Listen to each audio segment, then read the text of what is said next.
Jag kände en otrolig skam över att jag valde att gå ut, ha kul, festa och inte alls bry mig om det här med sorgen. Och jag vet att många omkring mig tyckte att det var fel. Alltså, hur kan du vara ute? Din pappa dog för 3 veckor sedan.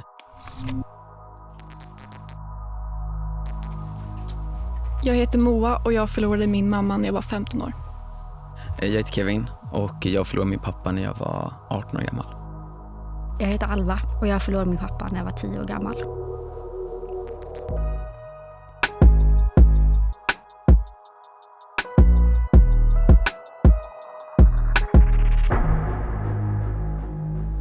Hur var er relation? Nej, men jag vill minnas att jag och min pappa hade en väldigt bra relation. Och sen jag var liten såklart. Men ja, min pappa och min mamma var först. De var skilda.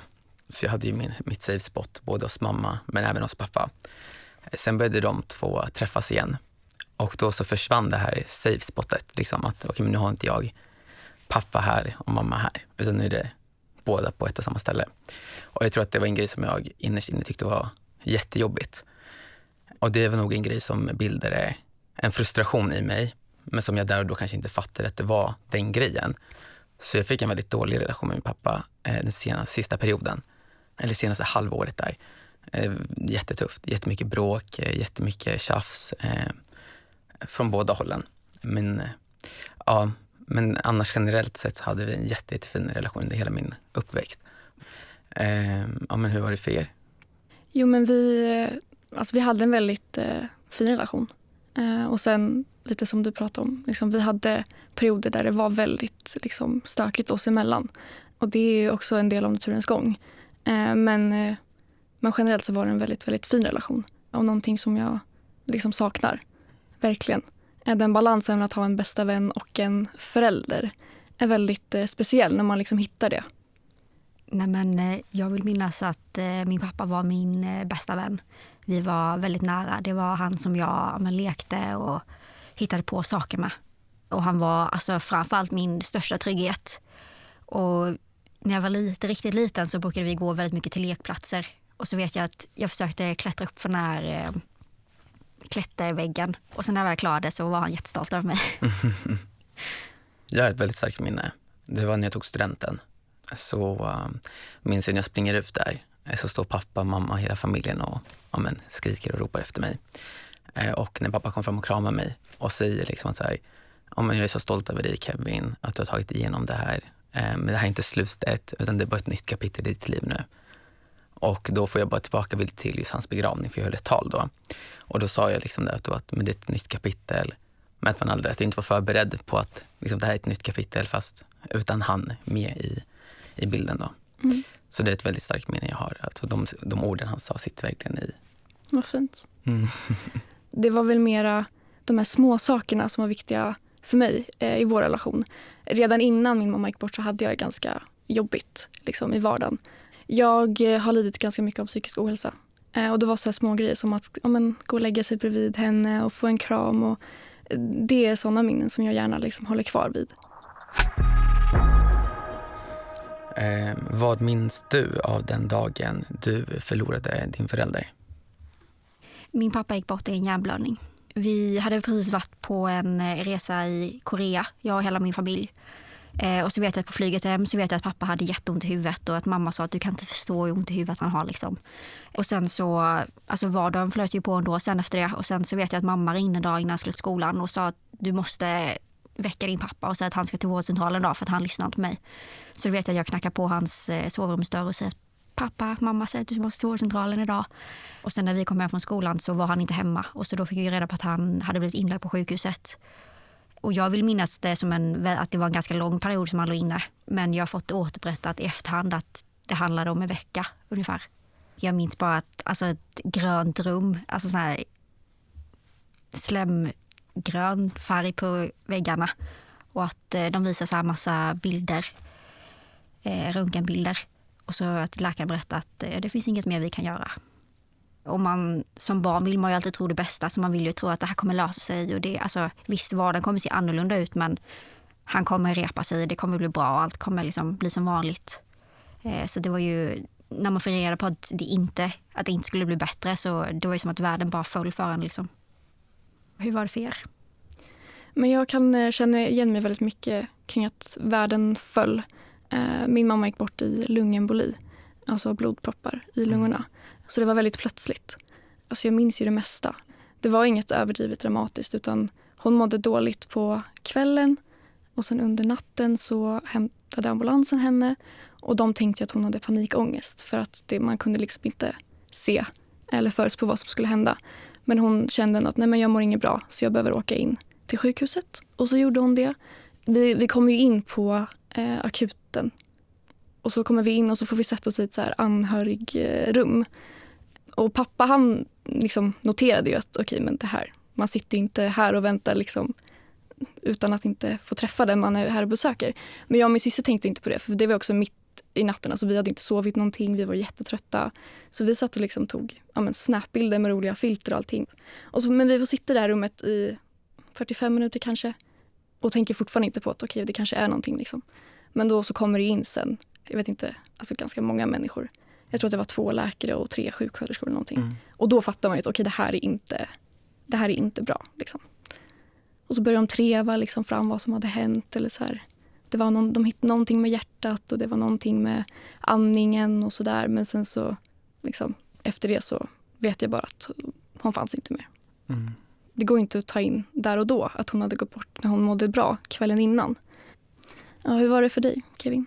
Ja, jag var utomlands med hela min familj. Och pappa, han tyckte aldrig om värme eller vara ute i solen. Det var inte hans grej, han tyckte inte om det.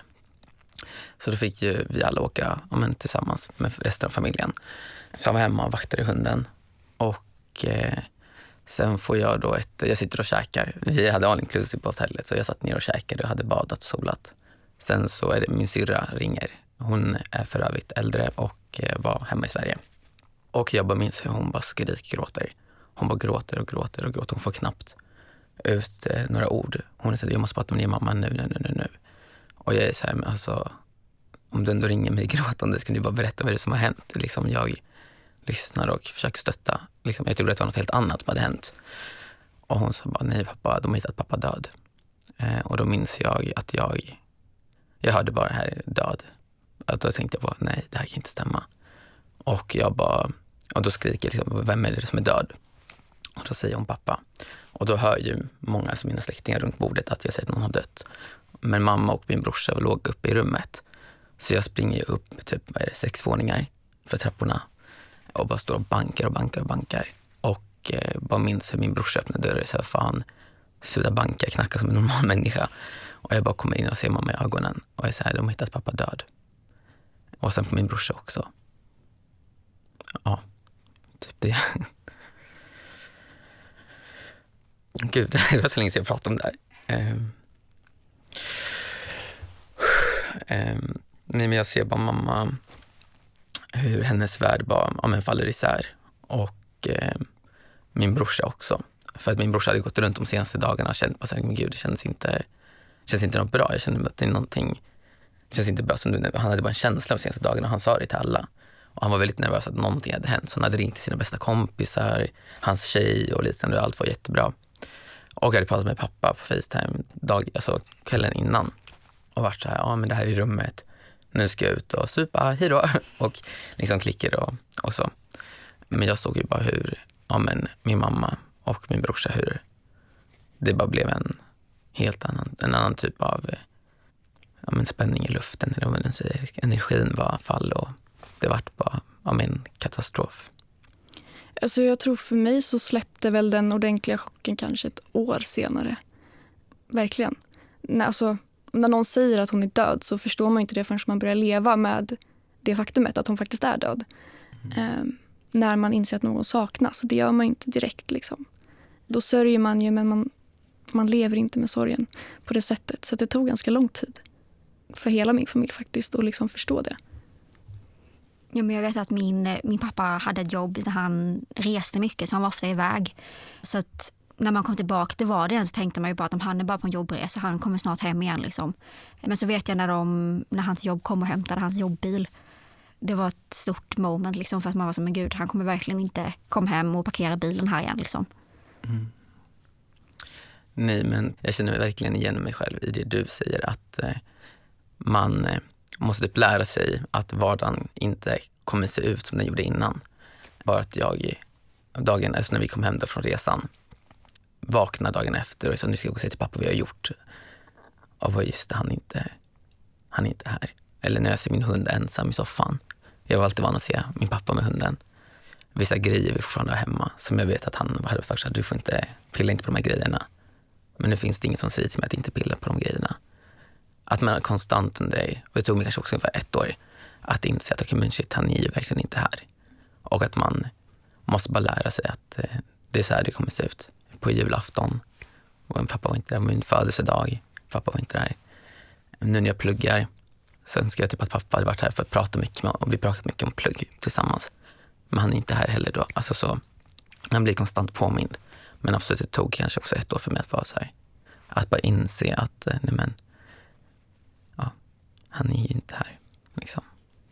Min pappa sa ganska många gånger att han sa så här, men jag vill ju, min mamma heter Sandra.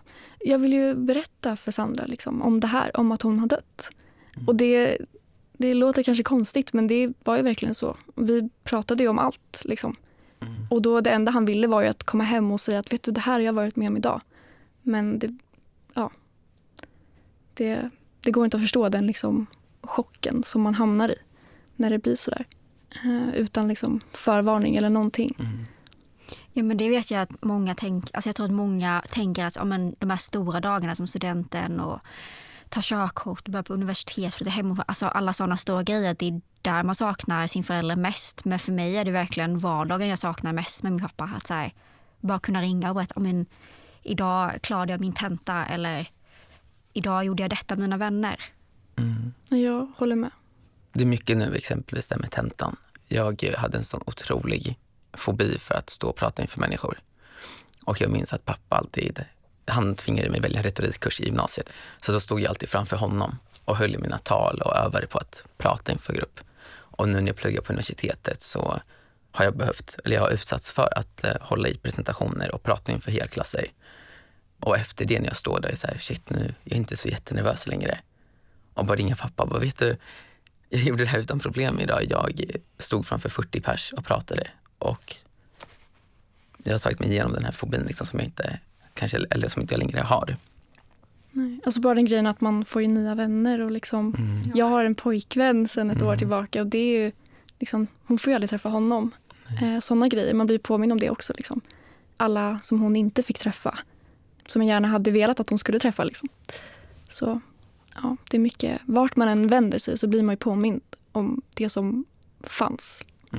Och hur det är nu, det finns ju så tydligt före och efter den dagen som hon gick bort. Och så blir det ju. Det är liksom ett liv innan och ett liv efter och det kan aldrig bli detsamma igen. Nej, exakt. Hur mådde du tiden efter beskedet? Ja, nej men jag tror att jag levde i en fas i livet där jag typ, försökte skjuta undan de känslorna. Dels för att jag såg hur otroligt dåligt min mamma mådde och min familj generellt. Så jag vill inte känna mig som ytterligare en börda för dem. Så hemma vill jag bara vara stark och stötta dem. Medan jag kanske innerst inne egentligen var helt förstörd. Och jag var också inlåst i rummet. Jag jobbade inte, jag sa upp mig från jobbet. Jag klarade inte av någonting. Förutom att hänga med kompisar och vara ute och festa. Och då så kände jag att det här är ju ett problem som påverkar mig vardagligt och alltså hela mitt liv i längden. Så då gick jag faktiskt och pratade med en psykolog. Jag kände en otrolig skam över att jag valde att gå ut, ha kul, festa och inte alls bry mig om det här med sorgen. Och jag vet att många omkring mig tyckte att det var fel. Alltså, hur kan du vara ute? Din pappa dog för 3 veckor sedan. Hur kan du vara så glad? Hur kan du leva med det här så här? Och det var då jag insåg också och pratade med folk att men vadå? Alltså folk hanterar det på olika sätt. Och om mitt sätt är att hantera det genom att vara med kompisar och inte försöka tänka på det, då får det ju vara. Jag kommer ihåg att när jag kom tillbaka så fick jag ställa mig längst fram i klassrummet och så stod min mentor då och berättade för hela klassen att ja, men Alvas pappa har gått bort. Så nu måste ni vara extra snälla, men ni ska ändå vara som ni brukar vara liksom. Och sen vet jag att jag blev skickad till skolkuratorn för de skulle göra en så här check-up på att hur mår hon liksom. Och då vet jag att hon sa till mig att ja, men alla dör någon gång i livet och att det var meant to be att han skulle gå bort liksom. Och det har ju påverkat mig väldigt mycket nu senare i livet liksom, att vem sitter och säger så till en 10-åring som precis förlorat sin pappa liksom. Jag vet att när jag stod där alltså längst fram i klassrummet, då kände jag mig som ensammast i världen. När man skulle stå där liksom titulerade, liksom att här, sätta en stämpel på mig att ja, men nu är hon den där tjejen med en död förälder. Medan jag ville ju bara egentligen komma in i klassrummet och allt var som vanligt. Jag satte mig vid min plats och istället för att behöva stå där längst fram. Men det blev så tydligt för mig i skolan att ja, mitt liv har ju faktiskt förändrats enormt. Men för mina jämnåriga kompisar så deras liv är precis som vanligt. Och det vet jag kunde störa mig jättemycket på. För det blev så tydligt just i skolan att mitt liv inte var som det brukade vara. Jag tror att jag levde lite i förnekelse kring vad som hade hänt. Inte det att jag inte försökte, eller nej, jag ska inte säga förnekelse. Jag hade bara inte tillräckligt mycket plats inom mig för att ta in just de känslorna. Men sen också så tror jag att jag hamnade i något tankesätt att ja, men vi klarar det här. Vi är så bra, vi tre liksom. Vi har så bra relation, vi kämpar oss igenom det. För det var ju det alla sa till oss. Och det förstår jag ju att man säger. Så att det blev väldigt att mina känslor där inte riktigt liksom fick komma fram ordentligt.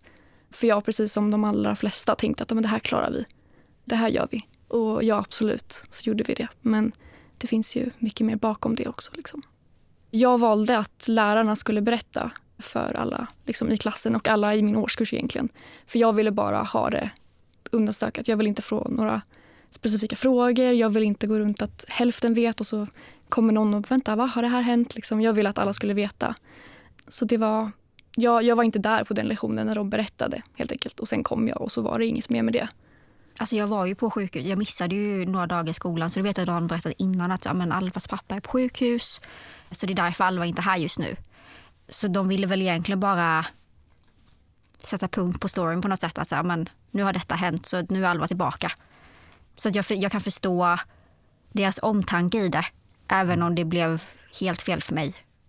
Alltså jag fortsatte gå på mina fritidsaktiviteter och jag fortsatte gå till skolan. Jag försökte leva så normalt liv som möjligt. Även fast man liksom, hela världen hade ju rasat för en. Så man försökte hitta, man lärde ju sig att hitta ett sätt att leva med sorgen liksom. Jag tror inte, jag hittade inget sätt att hantera det. För att det finns ingenting som kan ta bort min sorg. Utan jag bestämde att jag behöver bara vara i den så gott jag kan liksom. Jag minns det som att jag fick jättemycket stöd från mina nära kompisar. Men det var ju svårt för att de hade inte gått igenom det jag går igenom. Jag vet att jag hade en barndomsbästa vän och hon bodde på samma gata som jag. Och så gick vi alltid till skolan tillsammans och jag vet att hon och jag pratade mycket om det. Och vi fanns där för varandra, alltså hon fanns där för mig liksom. Men annars tror jag höll väldigt mycket inne. Och att det senare kom ut sen när jag började högstadiet. Att då blev det att jag blev arg väldigt lätt och jag kunde liksom få utbrott och väldigt mycket panikattacker. Så att egentligen så hanterade jag väl inte så bra utan det var väl att jag höll mest mycket inne liksom. Jag höll nog också ganska mycket inne bara för mig. Men också nog för att tänka på det du sa, det här med vänner. Att det kanske inte alltid hjälper så mycket ändå för att de inte riktigt förstår. Mm. Men vi som familj fick väldigt, väldigt bra stöd och hjälp av framförallt närmare familjevänner. Vår gata hjälpte ju jättemycket. Alltså hela begravningen, de städade, de hjälpte till att fixa. Vi hade folk som kom hem till oss och liksom drog ut pappa ur huset. Och även om pappa, han tog inga sjukskrivning eller sådär. Han var uppe på benen direkt och fortsatte. Men att ha någon som kommer och liksom, ja men ska vi ut och spela paddel eller ska vi köra lite liksom, prata lite skit eller så. Det hjälpte jättemycket och det lyfte verkligen bördan och väldigt fint sätt att hjälpa en familj som är i kris. Mm. Det är ett sår som aldrig kommer att läka. Men du lär dig att plåstra om och göra det rent och så. Hur reagerar folk när du berättar att du har förlorat en förälder? Alltså när jag får frågan typ så här, men bor dina föräldrar tillsammans? Då vill jag vill bara avdramatisera det så mycket som möjligt. Så det brukar jag svara på ibland, typ om det är någon kanske som jag känner men som inte riktigt vet om just den här händelsen. Brukar jag säga, morsan hon bor ju hemma, pappa han bor någonstans här uppe i himlen, vet inte riktigt vart, men någonstans. Och då blir det sådär, gud, jag fattar, typ, jag beklagar. Och då blir det inte nästdela. För jag tycker inte om när folk ska typ tycka synd om en. Nej. Så den känslan vill jag oftast undvika. Och då gör jag ju det genom att skoja till det eller skämta bort det. För nu tycker inte jag att det är så känsligt att prata om man inte går djupare in i detaljer. Ja, men det är typ så jag brukar typ reagera. Jag kommer ihåg under coronapandemin när man skulle vaccinera sig så vi hade stått i kö, jag och min mamma länge för att jag skulle vaccinera mig. Så kom jag fram och den här mannen var så, men du måste ha båda föräldrarnas underskrift. Och jag var så, jag har bara en förälder så jag har bara en underskrift. Hon bara, nej, du måste ha 2. Och då blev jag så irriterad för det hade skapats en lång kö bakom mig. Vi hade stått och väntat länge så jag var så, då får du gräva upp honom. Och det kommer inte gå för att han är kremerad så det kommer väldigt svårt för dig att få upp hela hans kropp liksom. Och få liv i honom och ge den underskrift. Och då vet jag att han skämde så mycket då. Så då fick vi bara gå före alla och vaccinera oss direkt. Ja. Ja. Jag fick ett jättefint bemötande faktiskt av en av mina närmare kompisar nu i gymnasiet när jag började. För att när hon gick bort så la jag ut det på Instagram. Det var liksom ett sätt att få alla att veta utan att jag hade behövt förklara det för alla. Och det ligger ju kvar. Fäst liksom högst upp i min profil. Och då så såg hon det efter några dagar. Och sen så skrev hon till mig. Och att jag liksom kan förstå att det måste vara jättejobbigt nu när du inte har dina vänner liksom, som du är trygg med från grundskolan och sådär. Och liksom, är det någonting, säg till. Alltså, så. Och det var jättefint. Jag hade en konversation med mina vänner innan skolan på skolgården. Och sen så var det någon som var så, men jag har varit i helgen så var jag på simhallen med min pappa. Jag var med min mamma. De förändrades i sättet hur de var med mig. Att de kände att de inte heller fick rätten längre att de hade en pappa, att de fick ha kul med dem. Men för mig var det så att du får jättegärna berätta att du har varit i simhallen med din pappa. För det förändrar ingenting för mig.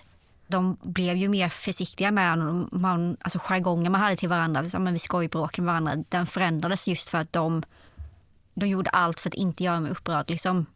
Och det vet jag tyckte var jättejobbigt. För jag ville ju bara att de skulle vara normala. Jag ville kunna skojbråka med dem utan att de skulle liksom bli liksom helt avskräckta. Liksom.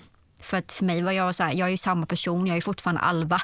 Även om jag inte har en pappa längre.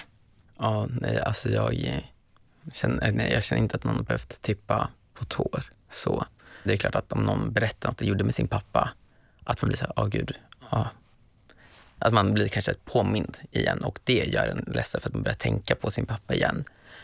Men att folk gör saker med sina föräldrar, det kommer inte påverka mig eller göra mig mer ledsen. Eller om någon vill berätta att den gjorde någonting med sin pappa, det kommer inte göra mig ledsen. Och sen så väcker man inte alltid, alltså det väcker inte alltid sorgliga känslor heller. Nej. Ibland kan jag bli glad. Liksom, ett tag där så ville jag att folk skulle fråga och prata om henne. För att det var ju liksom, ni behöver inte vara ledsen om inte jag är ledsen. Liksom. Jag vill ju prata om det för jag vill minnas någonting fint. Så att det är inte alltid det väcks liksom, tårar på det sättet. Nej. Jag kommer ihåg mycket för jag har haft också väldigt mycket problem med psykisk ohälsa. Och att jag blev liksom inte riktigt tagen på allvar i vården.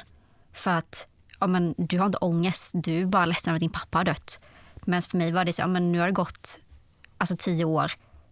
Så jag är ledsen och har ångest för att jag har ångest. Och vill ha hjälp för det och inte för att jag har en död förälder. Alltså till början blev jag kände mig så missförstådd och blev jättearg över det. Över att jag har faktiskt rätten till att ha andra känslor utöver min sorg. Och sen ju äldre jag blev och att de, speciellt sjukvården, när de hela tiden drar upp det och sa det är för att jag har en död förälder och skulle dumförklara mig lite. Då blev jag till slut så arg så då bad jag, kom hem till mamma vet jag och så sa mamma nästa gång jag ska till läkaren eller så här, då får du följa med och berätta att du får vara liksom mitt bevis på att det här faktiskt inte bara är sorgen utan det är någonting annat. Hur mår du idag? Alltså för mig har det ju gått 11, snart 12 år sedan. Så att jag har ju växt upp med sorgen på ett sätt så att för mig, jag skulle säga att jag mår väldigt bra idag. För mig så har det ju gått 2 år imorgon faktiskt. Och det jag har ju inte... Absolut så har jag ju sörjt i det man gör hela tiden. Liksom. Men jag har nog inte kommit så pass långt i min resa i sorgen att jag kan säga att jag mår bra i det. Så jag vet inte. Jag står lite och stampar. Men sen så ser mitt liv också ut som det gör. Liksom. Och alla har ju sina egna utmaningar och svårigheter. Och då att lägga på sorg på det blir ju svårt. Så det tar ju olika lång tid för alla. Men kämpa på. Nej, men jag skulle nog vilja påstå att jag mår bra. Nu kan jag leva med den här sorgen. Och vet att så här, om de här känslorna, om de dyker upp, då är det okej att känna de känslorna. Känn de känslorna då. Om jag känner att nu vill jag gråta för att det är pappas födelsedag, då är det okej att gråta. Gråt. För att det är så otroligt skönt på något sätt. Att bara kunna gråta ut och bara få pusta ut liksom, känslorna. Ja, men framförallt har jag gått oss oändligt många så här, psykologer och terapeuter och kuratorer. Och för mig tror jag det varit viktigt för mig att bara få älta det. Att så här, men det här har faktiskt hänt mig och det här har jag faktiskt fått gå igenom. Men sen också bara tillåta mig själv att men när jag var lite eller mindre då, när det bara gått några år, att tillåta mig själv att men det är helt okej och jag har all rätt att ha kul och skoja och må bra liksom, utan att känna en skuld över det. Jag vet inte riktigt om jag har hittat mitt sätt att hantera det. Jag kan inte fly från sorgen. Den kommer inte försvinna. Liksom, vad jag än gör så finns den ju där. Sen kan jag liksom välja att blunda för den, men det känns ju fortfarande. Så att liksom våga känna vilken känsla det nu än är. Och att acceptera att det är som det är. Men det är inte lätt. Liksom. Jag var mycket med vänner och försökte ha så mycket kul som möjligt. Men att jag sen med tiden såg att jag mår ju inte bra. Så gick jag ju till en psykolog. Och alltså jag fick så mycket tips och jag fick så mycket som helt återställare i mitt tänk kring att se på men det som har hänt liksom. Att sen fast du har hur mycket fina och bra minnen tillsammans med din pappa, de kommer aldrig försvinna. De kommer man ju alltid ha. Så att gå runt och tänka på att han är död, han är borta, jag kommer aldrig se honom igen. Rent fysiskt och kanske teoretiskt så är det ju så. Men om man försöker se det från ett annat håll eller ett annat perspektiv så är han ju inte död. Han kommer alltid leva kvar i mina minnen. Han kommer alltid leva kvar i de stunder som vi hade tillsammans. Olika ställen som vi brukade vara på. Det kommer alltid finnas någonting kvar av honom. Sen beroende på vad man har för typ av tro eller liknande så kan man ju också utgå ifrån det. Men jag tror att han finns ju någonstans och att han liksom vakar över mig. Sen vart ifrån, I don't know, men någonstans. Man kommer ju alltid tänka på sin förälder. Vissa datum som var speciella.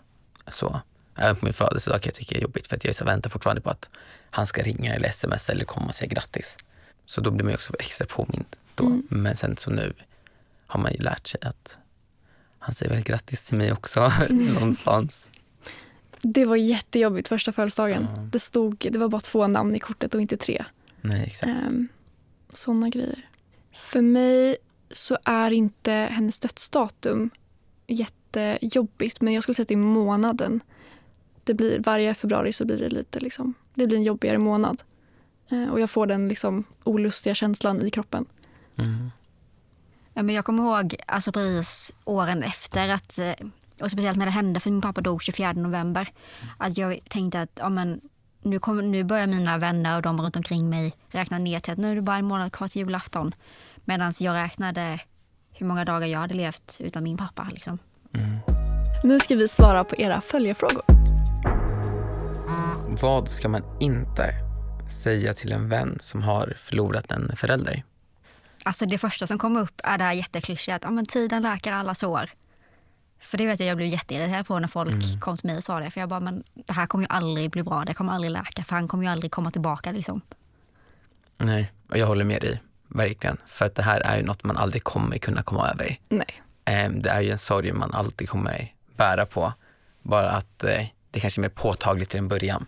Men att man senare lär sig hantera det på ett helt annat sätt. Men sen vet ju inte de som inte går eller har gått igenom det vi har gått igenom det. Så jag blir ju ingen.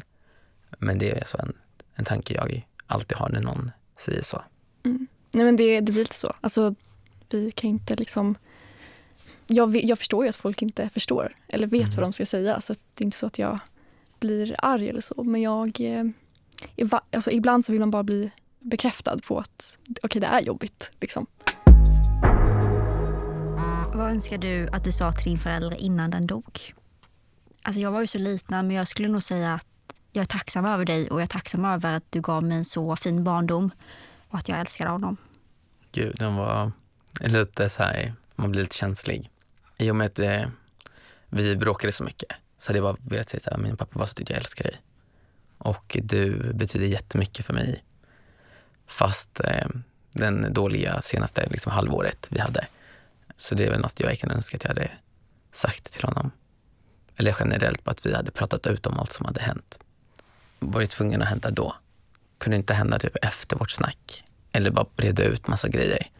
För jag var 19 år.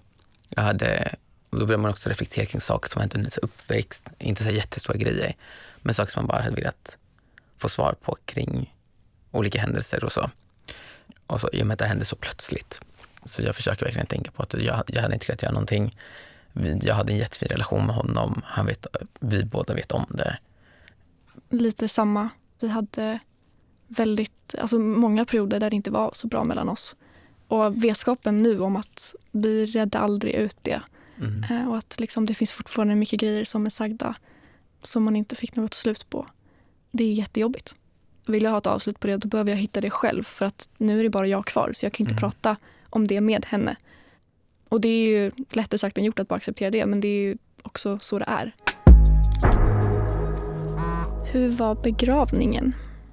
Jag har väldigt få minnen från den här begravningen. Men jag vet att det var jättemycket folk i kyrkan. Och att alla kom fram och kramade oss och var liksom ledsna. Jag minns att det var jag och min syster som ville ta tag i det här. Och då utgick vi mycket från att det var hur är pappa som person liksom. Han hatar kostym, finkläder på det sättet. Det var aldrig han.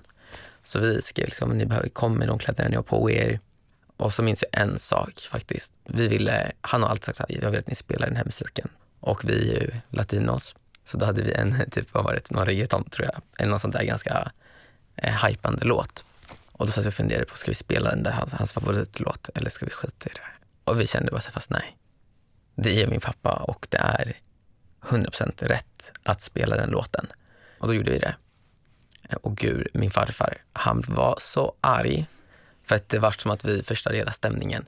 Men sen så fick jag ögonkontakt med alla pappas kompisar.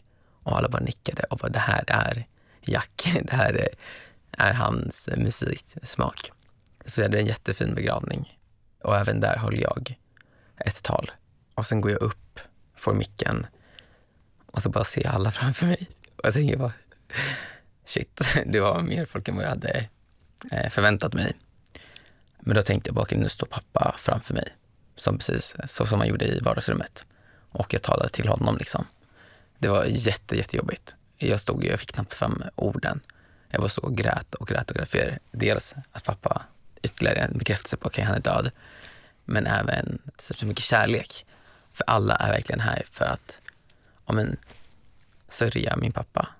Jag minns det mesta faktiskt. Det var en väldigt, väldigt fin begravning. Och det är nog den vackraste begravning jag kommer gå på. Det var så mycket kärlek och bara det faktum att liksom mammas frisör var där. Hon som gjorde naglarna på min mamma, hon sjöng på begravningen. För hon sjunger också. Det var alltså såklart en jättejobbig stund, men också en av de vackraste stunderna i mitt liv. Och det är ingenting jag vill glömma. Har din förälder träffat en ny partner och hur känns det i så fall? Pappa har inte träffat någon ny. Det är också gått 2 år. Så att jag vet inte, men det känns som att det kanske skulle ta lite längre tid ifall han vill träffa någon. Jag tror att det skulle vara lite jobbigt. Men samtidigt så skulle det göra honom glad. Så vill jag att han ska träffa någon. Jag vill ju bara att han ska vara lycklig. Liksom. Han förtjänar det absolut bästa. Och det finns ju ingen som ska ersätta min mamma heller. Nej. Det är ju en helt annan individ. Och min mamma, vad jag vet har inte hon träffat någon. Men jag är väldigt på henne att hon ska träffa någon. För hon förtjänar att få känna de här fjärilarna i magen, få känna den här kärleken igen. Och det tycker jag att alla förtjänar. Ja, men väldigt liknande som ni sa, att det finns ingen som någonsin kommer kunna ersätta pappa. Men om mamma vill träffa någon så vill jag ju bara hennes bästa. Liksom. Att hon har all rätt i världen att träffa någon och känna sig lycklig igen. Vad har ni saknat mest hos er förälder? Ja, men det är nog som jag sa tidigare, just vardagen, att inte kunna ringa och berätta, men nu har jag gjort detta idag, eller jag har träffat den här kompisen, eller jag har träffat den här killen som jag börjat dejta.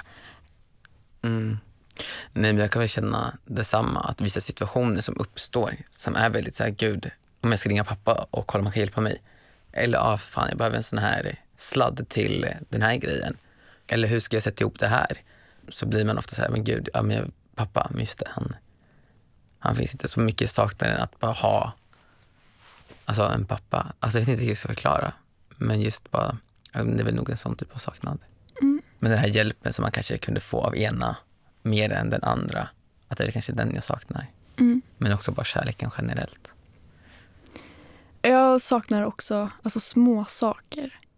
Hon sjöng alltid, hon hittade alltid på en massa godnattlåtar. Så hade hon en för mig och en för min syster.